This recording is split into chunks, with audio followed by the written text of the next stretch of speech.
বাসার মধ্যে কে আছে বলছেন? আপনার মা আছে?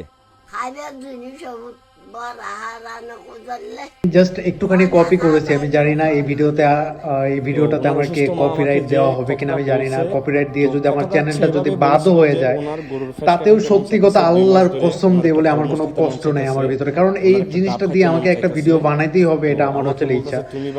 আমি এই মানুষগুলোর উদ্দেশ্যে শুধুমাত্র একটা কথাই বলবো যে আপনারা কেন এভাবে কষ্টে ঘরে থাকেন। আমি আপনাদেরকে শুধু এই কথাই বলবো যে এই দুনিয়াতে এখনো অনেক ভালো মানুষ আছে, আপনারা বুঝতেও পারতেছেন না। তারা আপনাদেরকে শুধু ভিক্ষা দেয় না, এটা আপনারা ভিক্ষা মনে করেন, এটা আপনাদেরকে ভিক্ষা না, আপনাদেরকে ভালোবাসা দেয় তারা।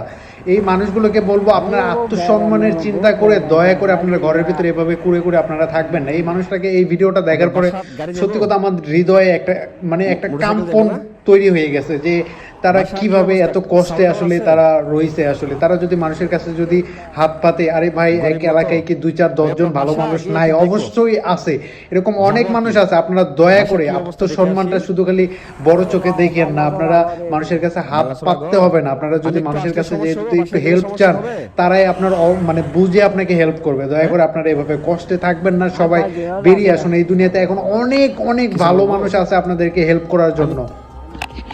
আমি শুধু আপনার ঘরে যাবো, ওদের দিকে তাকাবো না তো।